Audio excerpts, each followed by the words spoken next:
Hello everyone, welcome back to another episode of Dream Daddy. Where we left off, I honestly don't remember.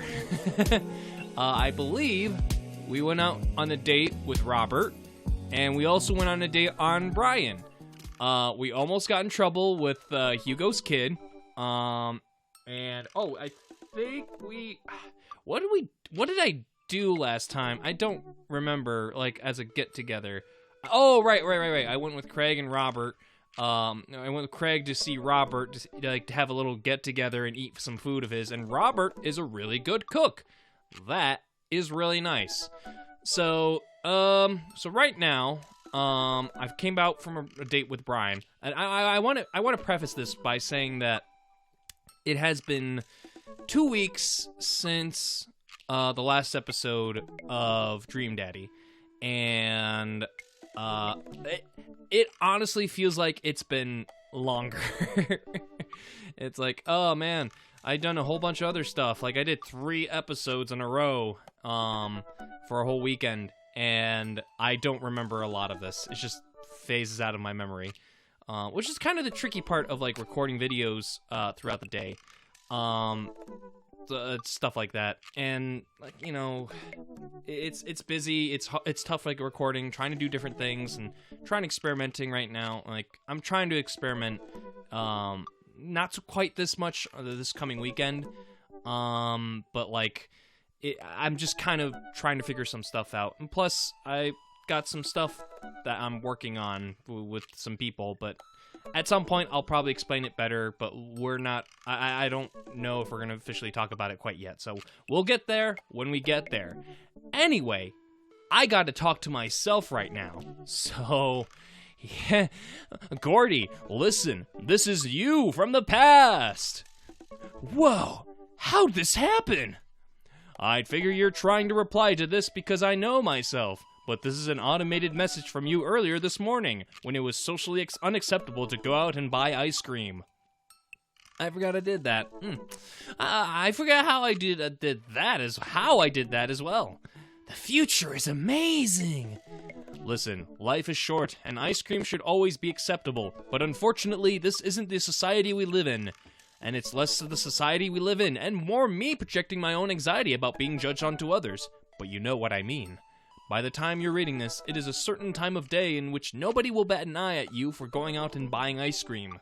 You know what to do. Be good, me. So should I buy that ice cream? I'm gonna buy that ice cream. No shame. It's never too early to invest in a personal IRA. What is an IRA? Incredibly righteous ass. That's what I'm calling it. Yep. That's what IRA means. Put that on the wall. That's what we'll call it. You know what? I've earned a treat. On the way home, I decided to stop off and grab some ice cream, which I fully plan to eat directly from the tub. I spent a lot of time trying to figure out which type of ice cream I'd like to eat directly from the tub. Rocky Road? Pistachio? Oh, Amanda's probably gonna want some too. Better get 2 tubs. She loves cookie dough ice cream, right? Hey, mister. By the way, I know this part. I kind of played it with my girlfriend. We haven't really played this game in a while, too, on her profile. But anyway, regardless. I turn around to see Ernest leaning up against the wall of the convenience store. Ernest! You're cool, right? I'm so cool. I'm so cool. I'm shocked you even had to ask, Dude Meister. Oh my god, I asked the wrong person. Could you just help me out? Help you out? There's no fire involved, is there? Just clouds. So, if I give you $20, will you buy me an e-liquid? Ernest, what's an e-liquid? It's like, Gatorade, you know, electrolyte liquid. I'd get it myself, but I'm banned from here for trying to run a grift on the cashier. A classic fiddle game, you know the deal. Oh, if you're talking about balanced electrolytes, then I got you, little buddy. How does Gordy not know what an e-light or an e-fluid liquid thing, like, as if I know what it is. How does Gordy not know this? Like, come on, Gordy, get in with the times. You're not that old. And I didn't know you played the fiddle. Just ask the clerk for Blue Crayons and Apple Vortex. He'll know what it is. I pick up a tub of pistachio ice cream for myself and a tub of cookie dough for Amanda. I search around for some blue Crazen Void Star. That's not what it's called, but I can't seem to find any. I turn to the cashier. Say, where is your finest liquor? I read that as liquor. Behind the counter. You got an ID? First of all, my daughter is older than you. Second of all, I'm flattered. I switched shampoo recently. Is that taking some years off? Look, you need to be 21 to buy some vape juice. Your hair doesn't look a day over 20. Don't make me blush. Wait a minute. Are you just trying to butter me up to get me to buy more ice cream? Because it's working. I glance outside and spot Ernest staring at me. Wait a minute. God, Gordy's a little slow there. So you're telling me that e-liquid is not a sports drink? It's for vaping. Ernest is watching us intently through the window. I better go give that kid a piece of my mind. I see. Okay, look, I'm gonna pretend that you didn't try to trick me into buying you the old Baphomet's cough syrup and then go inside here to purchase my ice cream. Because vaping is bad. It's bad. I won't tell your dad if you promise to scram. And stop vaping, you'll get popcorn lung. What if I give you $25? Go home, Ernest. As I'm walking back inside, Ernest calls after me. You can get popcorn lung from microwave popcorn, you know. I no longer trust this child, but the mere notion strikes fear into my heart. I go back inside to complete my purchase with the good cashier. Thank you, kind sir, for your time and generous hair compliments. You got it, bub. Why can't I go on a date with that guy? I glance out the window while to see Ernest is still outside. Looks like he's talking to some other poor sap. Guess I should go outside and save this other guy some grief. Wait a second. That's definitely a cop. Oh boy. I grab my tubs of ice cream and bolt outside. Ernest is already face down on the hood of the squad car. Ernest, did you seriously just try to get a cop to buy you e-liquid? Do you know this kid? That's not his voice. Never met him. I'm friends with his dad. I'm friends with his dad. Yeah, we live in the same cul-de-sac. I know his dad. Listen, he's a good kid, and I know who this voice is. I'm this boy's father. I turn around and see Robert walking up the street toward the convenience store. Ernest, what are you doing? I want a lawyer. First of all, good first instinct. Remember that you're not required to answer any questions from a police officer without a lawyer present. You're this boy. I'm going to keep changing his voice. You're this boy's father? Yes, sir. Ernest likes to lash out at me like this ever since the accident. Oh, I don't like talking about it. That's fine. Robert gets a wistful twinkle in his eye. It all started 7 summers ago. My hair was long then, no medalist in style. Ernest and I were down in Florida, swampland scavenging for... Sir, I can't leave you to take it from here. Sounds good. Thanks, officer. Ernest, come along now. You'll be cleaning ground from the grain gutter for a week thanks to this transgression. The police officer gets in his car and drives off. I'm stunned by how cool Robert was just there. Thanks, I want to say Richard? Ouch. Don't mention it, Hemingway. Got in trouble plenty of times in my life just trying to do my good deed for the day. Will you buy me snake liquid if I give you 20? Child, I will end you. Hey, Cody, will you walk Ernest home with me? Sure. Oh. Because you're pretty cool. Ernest runs ahead, presumably so he won't be seen with us, which is a thing I think kids do. He reminds me a lot of myself when I was his age. You were a troublemaker? Well, I don't see that. Well, maybe I wasn't as dumb. Seems like he tortures his dad. Seems like he tortures just about everybody. He even stole your wallet. What? No, he did. I pat my back pocket. I packed the rest of my pockets. He stole my wallet. Why are you doing this to yourself? What? Oh. Robert points at my tubs of ice cream. One of them's for Amanda. I have no qualms with the quantity of ice cream you've purchased. It's a perfectly respectable amount of ice cream. It's the quality I'm talking about. You work hard, Gordy. You're a good dad. Don't you think you deserve top shelf ice cream? But these were on sale. If you're going to treat yourself, go big or go home. Real vanilla bean, real pistachio. You'll deserve it. We arrive at the cul-de-sac. By the way, that I won't disagree with that, but like it also depends on like the although honestly, I do prefer like almond milk ice cream a little bit. There is this ice cream, I forget the name of it. It has when you think of like dairy free, like you think like, oh, there's got no dairy free in it, but it has some like other ingredient like almond milk or pistachio, or not pistachio, cashew milk or something like that to compensate for the creaminess. This ice cream has absolutely no cream in it or whatsoever. It's just all water based on like all natural ingredients, like plant based stuff, almost like a vegan ice cream almost. And I forget the name of it. If I can remember the name of it, I'll probably put it somewhere on the screen. It is one of like the creamiest ice creams that I ever had, and it's just like, oh my god, it's so delicious. I really like the cookies and cream one. I think there's one of them that's like that. The vanilla one's good. The chocolate one's good. But it's a really good ice cream, and I should probably get that at some point sooner than later. Anyway, we arrive at the cul-de-sac, and Ernest runs to his home. That boy is the reason why we don't have prizes in cereal anymore. Catch you around, Gordy. Robert tosses me my wallet. I catch it with a surprised look on my face. I stole it back. Or maybe you just stole it from me. Keep it in your front pocket or use a chain link back in your ska days. Smell you later. See you, Robert.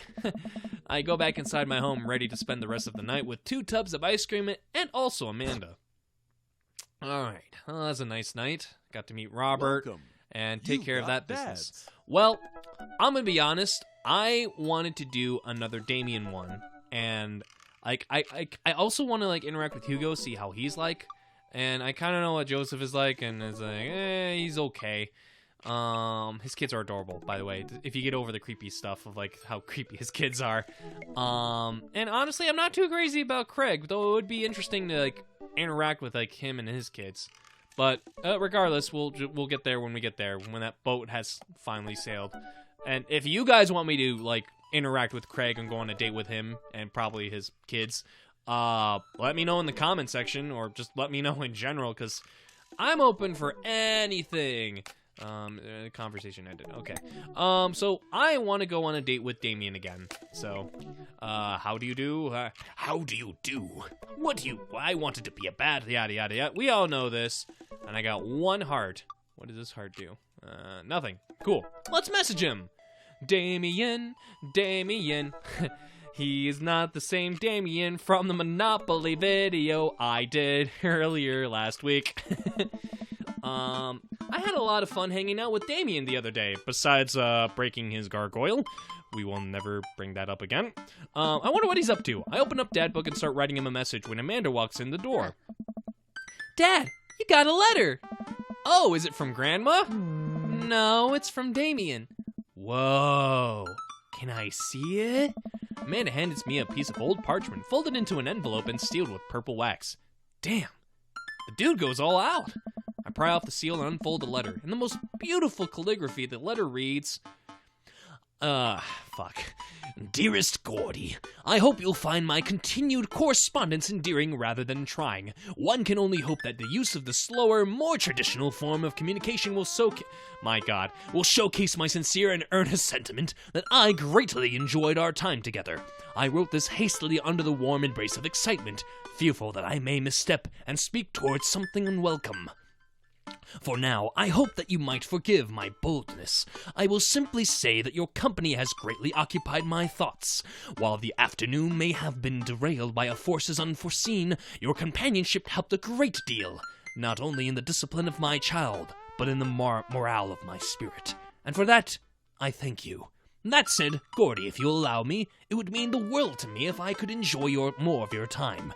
Perhaps a trip to the cinema followed by a moonlit stroll would be to your taste. I eagerly await your response. With great respect, D. Bloodmarch. I thought it would be a lot longer. It would just keep going, and it would just cut off. Like, man, this guy likes to write. P.S. Did you also... I'm still mad at you about wrecking my gargoyle. Shit. Amanda and I both look up from the letter. Wow. He's good. Huh? So you're gonna catch a movie with him? Yeah, I better message him on Dadbook and let him know. Amanda slaps my laptop shut. You have to write him back. A real letter. But my hand looks like two toddlers writing over a crayon. Dad, you have to. He wrote you a letter. That's so cool. Will you help me? I need to class this up. Father, I was made for this. Here's what you do. Find tickets to a show that you two will like, then enclose them in the letter. Oh, that's classy. I should do that sometime. Do that with my girlfriend. Amanda and I hop into my laptop and peruse showtimes. He doesn't seem like a romantic comedy kind of guy. Oh, here's one. Vampire Crusade 2? Evil Never Dies. I don't know, that sounds kind of stupid. Actually, it's a critically acclaimed exploration into the ennui of existence. It really turns the vampire trope on its head. Really? Nah, there's just a lot of blood in vampire titles and titties. Well, let's roll the die. I purchase the tickets and print them out, then sit down at the table with Amanda to try drafting a nice letter. I start writing, Damien. I do hope that this letter finds you in good health. Hey, good morrow to you on this fine eve. I like this one. Good one. What's next? Hey, remember when your son tried to cast Kabam until that kid? I must, let's see. I must confess of my amateur control of the written word. I like that. Jeez, Dad, have some faith in yourself. Okay, we're trekking along. Let him know how you're feeling. You find me in good spirits, for I felt very much the same after our last encounter. I did very much enjoy the adventure that we found ourselves on the last we met. That earnest shit was pretty messed up. I did very much enjoy the adventure we found ourselves on the last we met. I like that. Not bad. Good action-y sentence. Ask him to hang out already. True art takes time, Amanda. Well, stranger events, I found myself enamored of the situation. Like Brueggel's landscape with the fall of Icarus, I find myself lost in your details. Let me get at that. Well, stranger events, I have found yeah, I like that. Bring it home, Pops. Let me take you out. I got 2 tickets to the movies. I would very much enjoy I would very much enjoy your company accompanying me to the cinema. It would bring me great pleasure to escort you to the cinema. Yeah, I like that. You saved it there at the end. I'm sure he'll appreciate your thoroughness. Enclosed, you'll find 2 tickets to Vampire Crusade 2, Evil Never Dies, which I'm sure you'll find both titillating and enjoyable. Best wishes, hard drops, namaste, we'll carry on. Hard daps. Namaste. I'm torn between best wishes and we'll carry on. I'm gonna go with best wishes. And then I sign my name. My full name. Fancier that way. Gordy Munchnips. Is this okay? Amanda reads over my sloppy handwriting. I do hope that this letter finds you in good health. I must confess of my amateur control of the written word, as well as my even more amateur penmanship. I did very much enjoy the adventure we find ourselves on the last we met. While a strange turn of events, I found myself enamored of the situation at hand. I would very much enjoy your company accompanying me to the cinema. Enclosed, you'll find 2 tickets to Vampire Crusade 2, Evil Never Dies, which I'm sure you will find both titillating and enjoyable. Best wishes, Gordy Munchnips. He spelled his name wrong. What? I didn't even notice. Nah, just trying to... Okay. Amanda, you silly little girl. Nah, just trying to keep you on your toes. Now, all you have to do is seal it and put it in his mailbox. Can I seal it with tape? That's not authentic enough. I have an idea. I'll be right back. Amanda leaves the room and returns with a candle, a lighter, and a small piece of wood. You gotta have a wax seal. She lights the candle, which starts to burn down and form a pool of melted wax. Well, that's the other thing. Amanda pours some of the wax onto the folded letter and expertly presses the small piece of wood into it. She lets it dry for a second and pulls the wood away, revealing... Here it is, your sigil. A little kitten with a bow on its head. Yeah, that's totally me. Awesome. Scrapbooking stuff always comes in a clutch. Well, I guess all there is to do is deliver it at his doorstep now. Oh, I thought we were getting a carrier pigeon to do it. I already called my guy. I have a pigeon guy. Marcus has the good pigeons. Don't get your pigeons from me, Anthony. They're no good. I don't want to know if any of this is true. I head outside and walk over to Damien's house. I slip the letter into the slot in his door and go back home. Do. Mission accomplished? Now we play the waiting game. The night finally rolls out around where I'm supposed to meet with Damien. The next day, he had left another beautifully crafted letter thanking me for mine and agreeing to the evening. Amanda helps me pick out a nice outfit, and I show up to the theater a little bit early. It's a chilly night, and the theater is kind of crowded, but it's still nice. How do you do? I jumped at the sound of his voice. Was that necessary? I turn around to see Damien right behind me. You almost gave me a heart attack. How long were you there for? I don't know. I just walked up. My apologies for frightening you. Was that thunder? Is it gonna rain soon? I didn't hear anything. What? What? Regardless, the hour grows close. Shall we take our seats in the cinema? I must thank you again for purchasing our tickets. Please, allow me to repay the deed in Sour Patch Kids, or perhaps Milk Duds. Let's do it! We get in the line to buy snacks. As we're waiting, I hear a familiar voice behind us. Oh, my dad's here. I turn around to find Lucian standing a few feet behind us with a gaggle of other goth kids. Lucian, how nice to see you. I didn't know you were coming to the theater. I'm glad to see you spending some quality time with your friends. Whatever, Dad. And what movie will you be attending tonight? My friends are making me see some kids' movie about talking animals. I don't really care about it. Well, I do hope you enjoy your evening. We'll be watching Vampire Crusade 2, Evil Never Dies. What? You?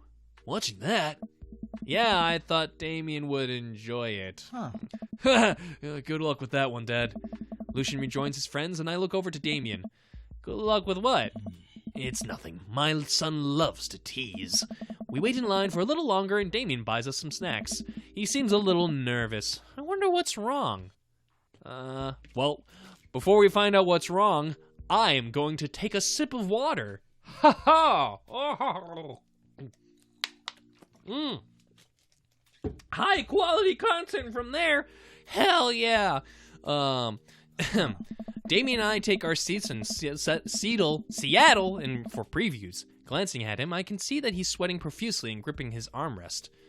The movie, is everything okay? Everything is perfectly fine. I'm so, excited for this film. I'm a devoted patron of the arts, especially the scary arts. The scarier the art, the better. Do you have a favorite horror movie? Of course I have a favorite horror movie. Mine is Halloween Town. Terrifying. Oh, interesting. That's odd. I don't seem to remember Halloween Town being that scary. I would have expected him to bring up some sort of strange foreign horror film that I've never heard of. Damien's knuckles are turning white. It looks like he's about to rip the armrest off. Wait a second. Damien, are you afraid of horror movies? What? You must be joking. I love horror movies. The lights dim for the film. Damien screams. That's a cute scream. I apologize. I was thinking about something far scarier than this movie, which is not scary at all. The movie hadn't even started yet. We settle in as the film starts. I offer Damien some licorice, and he takes one. I take note of how much his hands are shaking. The title flashes across the screen in bloody letters. Vampire Crusades 2, Evil Never Dies! A pale man with a long silver hair, glittering red eyes, and well-oiled abs sits up in a coffin. Oh. Awaken! Oh, God. I don't know why I'm cackling so much at that. Awaken! My coven! Two more vampires slats the tops of their stone coffins onto the floor. Brother! I'll do this in the voice of Luigi. Brother, is it time? Yes, husband! But also mortal enemy! It is time! The three look at each other and then to the camera. For the Vampire Crusade. For the Vampire Crusades. Yes, indeed. This rules. A trio of vampires flies off into the night as foreboding organ music plays in the distance. Somehow get lost in the movie. As dumb as it sounded, it's actually a pretty fun flick. We get to a tense moment of the movie where Romulus Trueblood sits at the truce meeting with the general of the human army, whose wife Romulus has fallen in love with. Romulus, it is good to finally meet you. General, I agree. It's good to finally blood you.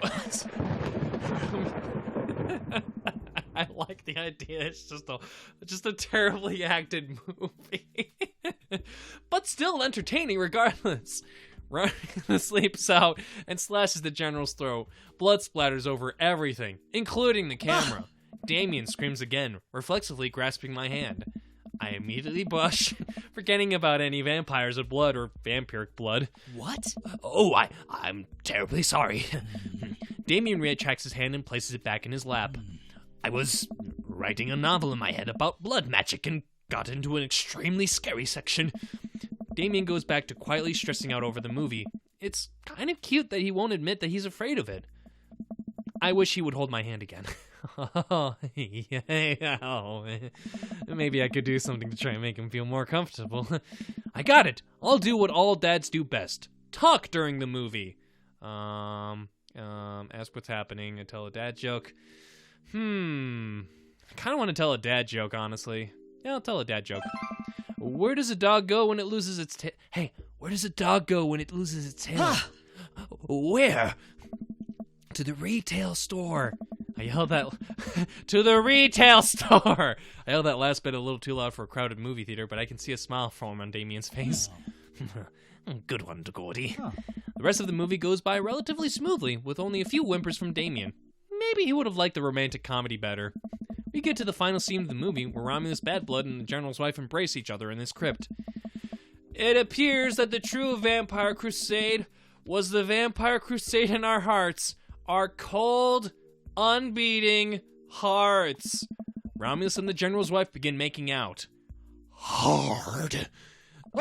The film fades to black and the end appears on the screen. But then it hard cuts to Demetrius and his rival love Camarilla, who've watched the two from afar. Oh no! Twist ending. Our bloodline has been pure for 1,000 years. Romulus has betrayed us by loving a human woman. It will only be a short time before the next Vampire Crusade 3. Evil must die again. More thunder, more ominous organs, and human hearts. The movie fades out again and a bloody question mark now accompanies the end. I just suddenly got flashes of what is it called? Manos, The Hands of Fate, just like how that movie ends. Damien and I walk out of the movie theater amongst throngs of chattering moviegoers. He's a little more pale than I remember, but otherwise he survived the encounter. He seems kind of invigorated. What an interesting film. While the premise admittedly struck me as pedestrian, I was intrigued by its harrowing love story and great attention to detail in regards to vampiric lore. Yeah, it was pretty good. Yeah, a lot of more vampire titties than I thought there would be. Oh, come, the night is young. Let's take a stroll. Strolling down the street, in the same street that we've always strolled down. Damien's making a point of not telling me where he's taking me. Still, I'm enjoying the walk and the cool night air. Being alone here with Damien is a lot better than being crowded in a crowded theater. Lovely night, isn't it? As lovely as the company, yes. He thinks I'm lovely. Damn, okay, here comes a smooth response.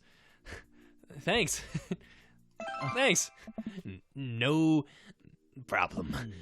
Crushed it. Hell yeah. We both stand there feeling a little awkward. Sure one smooth operator. Are you getting a little hungry? We could maybe stop off and grab something to eat. Worry not, friend. I have a plan. We turn the corner and are greeted by the gates of a cemetery? What? Are we going in there? A little bit of Victorian flavor. Gordy, trust me. I'm a bit nervous, but Damien hasn't led me wrong yet. I followed his lead as we walk into the cemetery. Statues of angels stared down at us as we follow a path through the faded tombstones. As we crest a small hill, we get a beautiful view of the city. Night lights sparkle around us. Gotta hand it to him. Being in a cemetery, this is strangely romantic. Oh. Picnicking in graveyards is an old Victorian tradition, an appropriate finish to an evening after a vampire movie, wouldn't you say? With a flourish, Damien produces a blanket and picnic basket. Wait, where were you hiding that? Where's the question mark on that sentence? Under my cloak? Oh, right. That's a lot of pockets. Damien unfolds the blanket and we both sit down, gazing out at the city lights. He produces a bottle of red wine and a fine selection of cheeses. In the Victorian era, there were no public art galleries, parks, or botanical gardens to speak of. Once rural graveyards become a more popular alternative to church burials, they became the only place that people could see beautiful plant life and fine sculptures. Oh, that makes sense. This is pretty nice. I have a question, though. How were you so okay with being in a graveyard, but you had trouble handling a scary movie? I wasn't. He sighs deeply. Okay, yes, I was extremely scared by that movie. I was not writing a book about blood magic in my head. I just have never been good at those. I just feel as if, because of how I look and act, people expect me to love horror films, so I must play the part. Truth be told, I don't know if I have the constitution for them at times. Damien, I'm so sorry. If I had known, I would have suggested another movie. It's quite all right. I actually did find myself enjoying this one, thanks to your help. Graveyards, however, I think there's something rather beautiful about death. Cemeteries are traditionally built away from cities, away from the realm of the living, and it keeps us rather separated from it. To acknowledge death and become comfortable with it, I think it gives us a certain intimate knowledge of ourselves. To sit amongst generations of those who came before us, to be truly alive in the midst of so much death, brings me great comfort. Death helps me appreciate life, to savor every second. We sit and enjoy our food and wine. I don't feel scared anymore. Never thought I'd be comfortable sitting alone in the graveyard at night, but I actually feel very peaceful. Suddenly, it doesn't seem like we're alone. Off in the distance, I see a shadowy figure in the trees. What is that? Is it a nice, delicious drink of water? That's insane.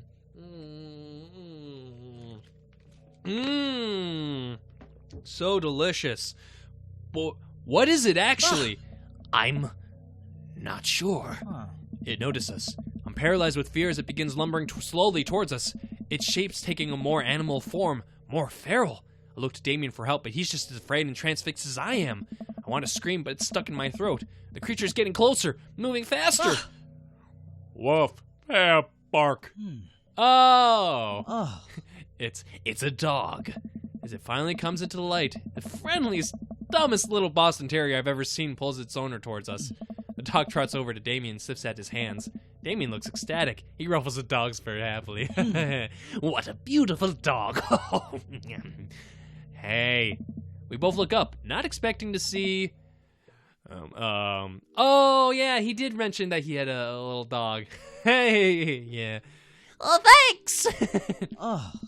Robert, what are you doing out here on this lovely evening? Hunting cryptids. What? What? I didn't know you had a dog. He brought it up the last time. Come on, Gordy. You have such short-term memory as I do. Come on. This isn't my dog. I found her wandering. Oh, okay. Gotcha. I found her wandering in the street. I put a leash on her, and now we're walking around this graveyard together. Wait a minute. Hunting cryptids. That sounds like you're making that up again. Damien and I share a look. May I give her a treat? Sure. Wouldn't give her cheese, though. Not to worry. Damien reaches into the depths of his cloak and procures a small dog treat. What the heck is he keeping in there? A dog laps up to the tree and crunches away, tail wagging furiously. Damien continues to smooth down her fur. Well, thanks. My absolute pleasure. Damien shakes the dog's paw. Lovely to meet you, my friend. May our paths cross again. Robert and his dog disappear into the darkness again. Damien stares after them. I didn't know you liked dogs. Victorians love dogs, actually. Most Victorian women of high fashion would always be accompanied by a small dog such as a terrier or a Maltese. I think big dogs are nice too. Yeah, man. Dogs are cool. Oh. I like cats more, honestly, but like dogs are also really cool too. I used to like not be as crazy about dogs, but honestly, I started liking them because they're just as adorable. I do believe we had enough excitement for one night. What say we make our way home? Damien hops to his feet and extends a hand to help me up. I gladly take it as my knees aren't what they used to be. He packs up his picnic basket and leads us out of the graveyard. As we begin to walk home, I take one last look at the cemetery. It really is beautiful. Like a proper gentleman, Damien walks me to my doorstep. Thank you ever so kindly for your company tonight. Damien, it was my pleasure. Gordy, if you'll allow me, it would bring me great joy to offer you a token of my affection. Damien reaches into his cloak and pulls out a folded and monogrammed handkerchief. He presses it into my hand. Wow, thank you, Damien. I'll use this to dry my tears for those I've lost. I can't wait to sneeze on this. I'm gonna wave this at passing ships. I'm really kind of tossed between the two, so I'm gonna wave at this at passing ships. I will use this to dry the tears for those. I like that. A noble purpose. Damien shuffles his feet.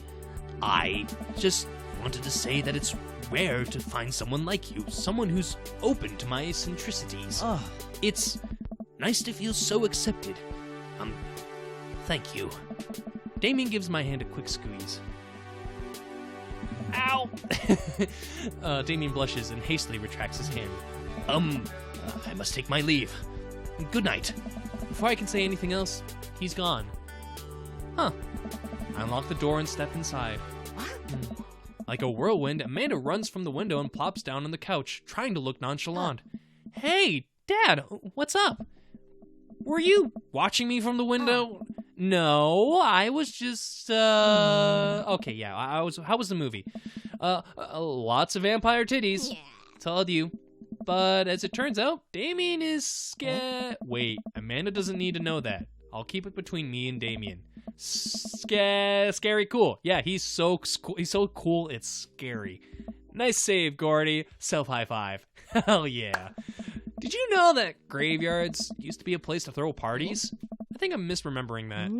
Wow, that's pretty punk. Also, we saw a dog. Definitely thought it was a werewolf for a minute, though. Yeah. How can you be so sure it wasn't a werewolf? How can you be so sure I'm not a werewolf? And how can I be so sure you're not a werewolf? Amanda's eyes narrow. I don't trust you. Nor I you. That's a weird sentence. My nose is getting stuffy. But we make an intense, wary eye contact for a second. Anyway, I'm calling it for the night. Don't stay up too late, will ya? I'll try not to howl at the moon past midnight. I got my eye on you, kid. The solo from Kid Sean made is the greatest guitar solo ever made! Ah! Hell yeah! Hell yeah! Dad points is going up so high. Oh, damn it. Well, it's not S tier, but... Wow. My stars, this... Never in a million moons have I had a date such as exquisite as this one. Well, thank you. And I'm sure we'll have another great one at some point, because we got other daddies to worry... Daddies. Oh my god. We got other dads to worry about, too. What is that? Oh, okay. Gotcha. Well, it's been a long day. I'm just about ready to pack it in. After a few bites of ice cream from the freezer, I turn off all the lights and walk down the hall to my room. I wonder if Amanda's still awake. That kid needs some sleep. As I pass her room, I can hear a faint sound, but can't quite make it out what it is. I get a little closer. Is she crying? I knock gently on the door. Hey, Amanda? The crying immediately stops. Not right now. Her voice sounds strained. She sniffles. I need to make sure she's okay. I open the door. In the dark, I can see Amanda's outline in the middle of her bed, knees hugged up against her body. Is everything okay? I don't want to talk about it.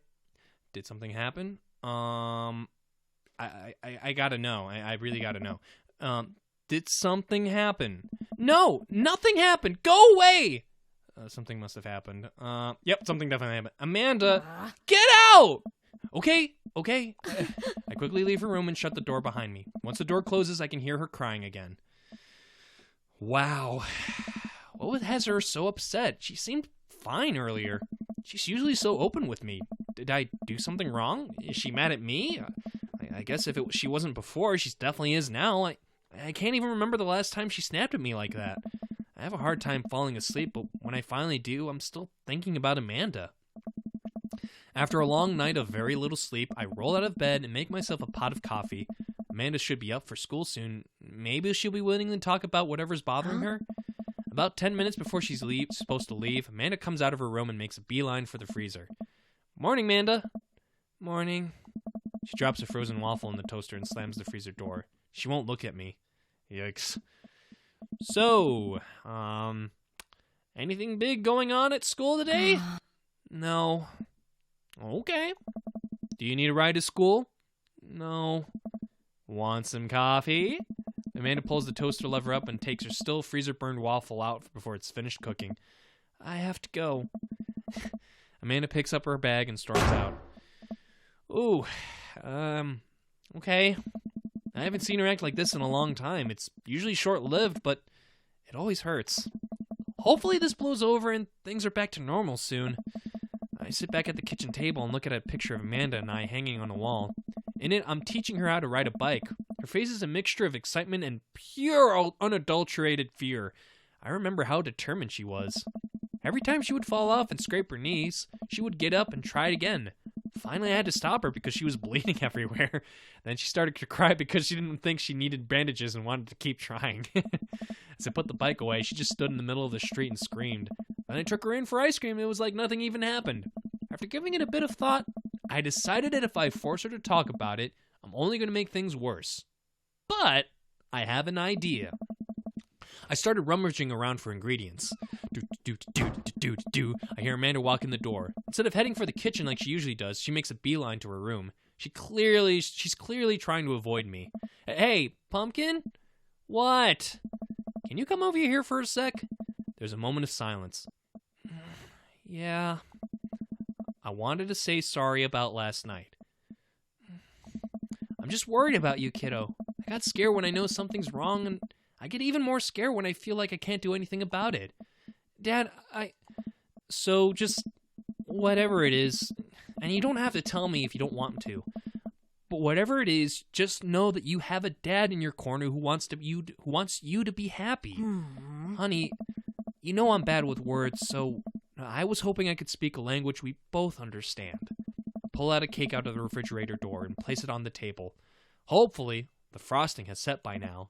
Ta-da!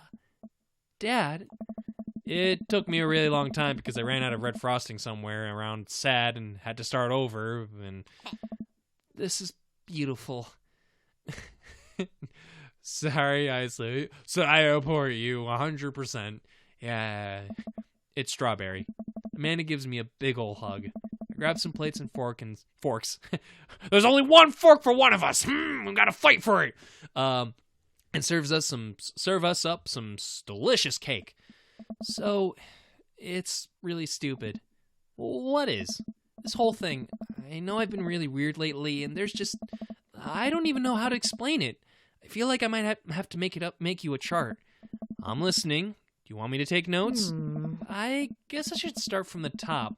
So, you know how Emma R. is going to that fancy art school in California, right? Emma R. The one who puked in Dead, Goth, and Beyond? The best friend? The other one? The best friend? All right. You got it! Wow! Proud of you. Huh. Yeah! Anyway, ever since she got the acceptance letter, I've been feeling like she's drifting away, you know? And she's been spending a lot more time with Grace and Emma P.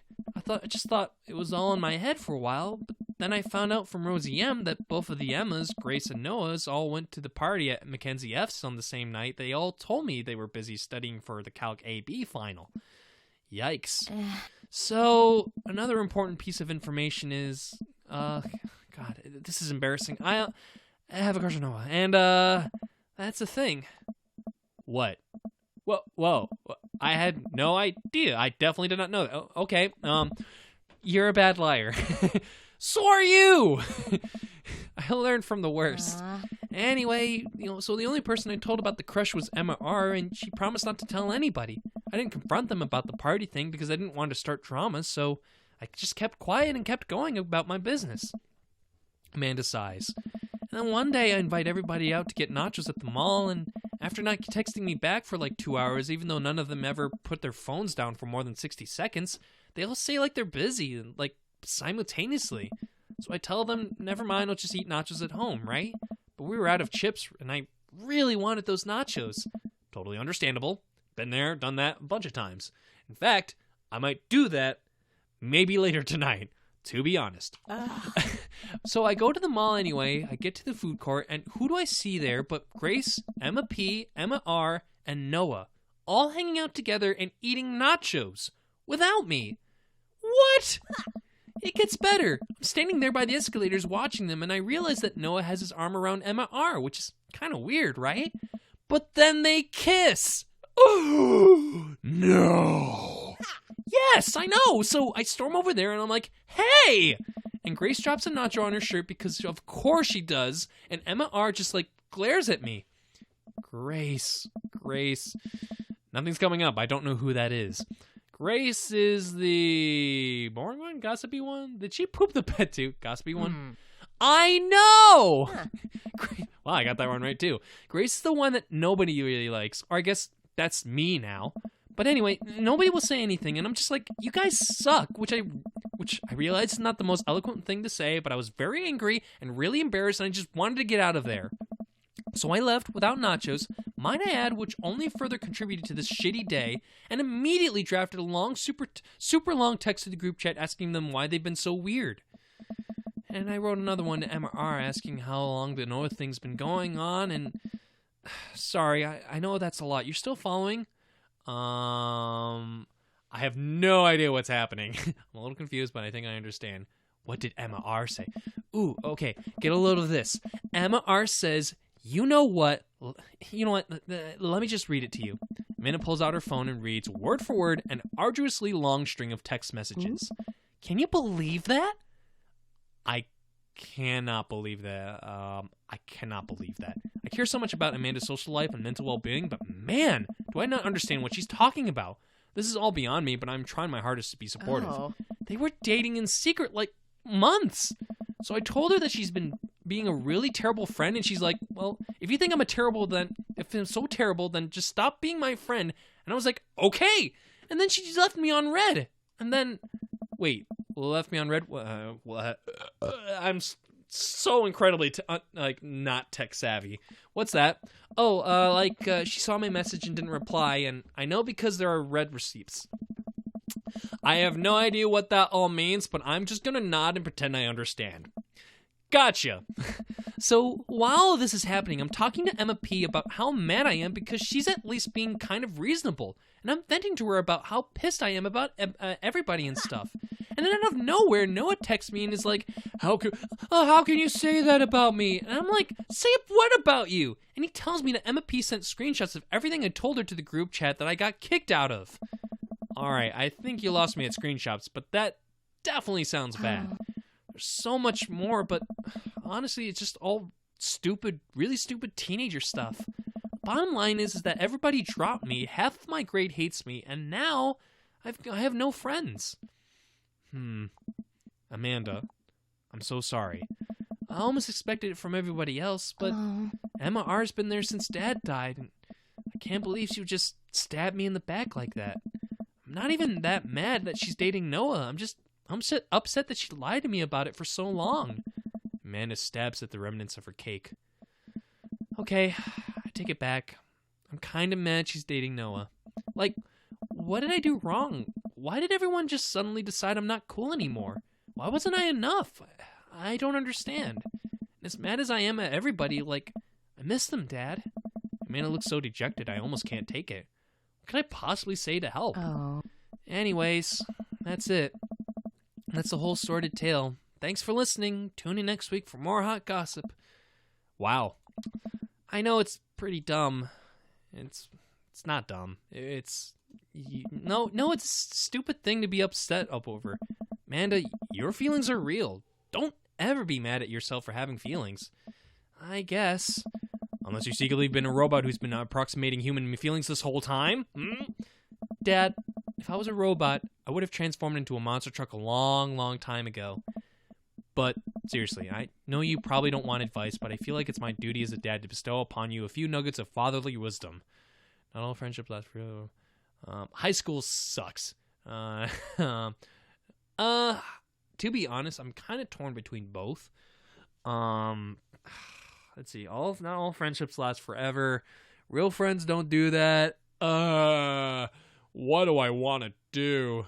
Real friends don't do that. I'm gonna go with real friends don't do that. But like, not all friendships last forever is like another thing too. But I'll go with this. When you get older, you start realizing the sort of people you want to associate yourself with. Do you really want to surround yourself with people who would do something like that to their friend? Which is, now thinking about it, I think I definitely do agree with that.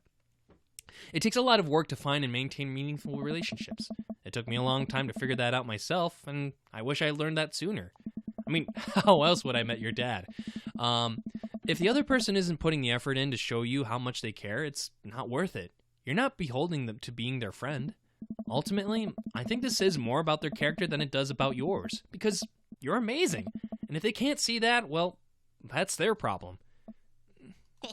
I'll keep that in mind. I looked down at the table. Did we just eat the whole cake? Yes, we did just eat the whole cake. Well, good talk. Amanda gets up to go to her room. Before she closes her door, she turns around. Hey, Pops? Yeah? Huh. Thank you. You're always welcome. Love you, Amanda. I love you too, Dad. I love you too, Dad. That was nice.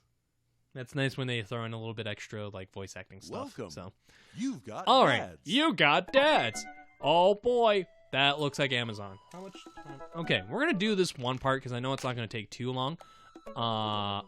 Dad. Oh my God, it's freaking puns. Dadmazon, really? All right. Hi. Hi. Oh no. Hi, this is Steven from Dadmazon. I'm out front with your delivery. Oh, okay. Yes, I'll be right down. Wait, no, sorry. I need to put on my pants first. I can't find my pants, but I'm wrapped from waist down in a duvet. Are you cool with that? I can come back tomorrow? No. Wait, I'll be right down. I found some sensible capris. Put on those pants and grab that delivery stuff. Hell yeah. Pet every dog. That's important. Pet every dog. Ooh, I got a package. Wonder what it is. Oh, I bet it's a package of socks I ordered. Open up the box and start pulling the packing peanuts out. Man, these socks reek. Okay, that's definitely not socks. It's butterflies? Oh boy, I almost don't even want to know what Amanda was planning on doing with these. Hey, Amanda, your box of dead butterflies is here. What's up? Are you sacrificing them? Yeah. Won't question it. What? You ordered butterflies? You can order dead butterflies online? Wait, so these aren't yours? No, but I'm definitely ordering some right now. Okay. Love you. I took a look at the box again. Oh, this is just to Damien's house. Bring the box to Damien. Yeah, I'm bringing the box. I should take it over to him, and I get to see him again. Yay! I jog over to Damien's house with the box. I pull back his door knocker, but suddenly the door. The door opens. Mr. Munchnips, to what do I owe the pleasure? Whoa! How did you know I was about to knock? I don't know. Oh, okay. Well, anyways, I think this got delivered to my house by mistake. I hand him the box and his face lights up. What a wonderful surprise. I was just about to send a strongly worded letter to the courier service about this. Many thanks. Gordy, do you seriously do not remember,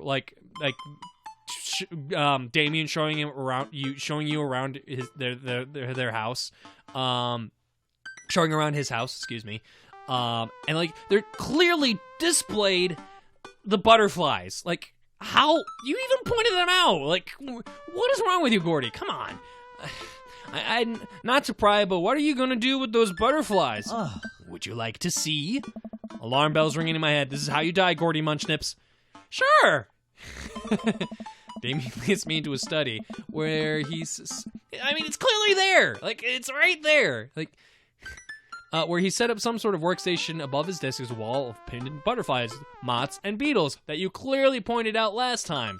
Oh, wow, that's really something. I feel like I'm getting deja vu right now. Like, that's weird. I'm quite proud of my little collection. You do all this yourself? Of course. I find it relaxing.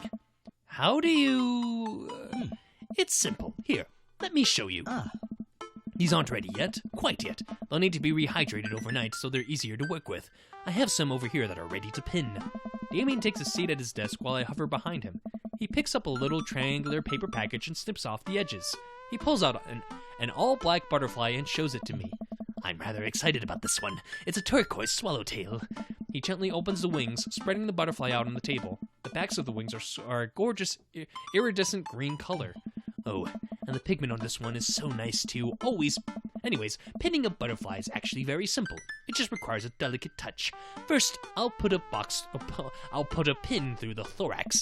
Damien slides a pin through the middle of the butterfly and places the butterfly on a piece of styrofoam. He carefully arranges the antennae with forceps and begins placing paper and more pins around it. He does this so effortlessly that it's almost hypnotic. Hypnotic. Like how I'm effortlessly going to drink another water. Because I'm practically talking for an hour now. I have a frame here that I think this one will look quite pretty in, but I'll need to let it sit for a couple of days until it's ready. And then what? I'll remove all the pins and put it on display with others. I'll take a closer look at Damien's collection. One with bright blue wings keeps drawing my eye. This one's so pretty. Damien takes it off of the wall. Ah, yes. That's a blue morpho, one of my favorites too. He hands the small frame to me. Here. I think this would look lovely in your home. Oh, I couldn't take this. I insist. Believe me, I have more than enough. Thank you. If you ever have an interest in pinning some insects yourself, you know where to find me. I think I'll leave that up to you. I feel like I'd probably break them in half with my butterfingers. Nonsense, you have beautiful, steady hands. You would make a fine taxidermist. Am I blushing? I can't tell. I can't see my face. Damien walks me to the door and gives me a warm smile as I leave. Do take care of yourself, Gordy. Thanks for allowing me to share my odd little hobby with you. Thanks.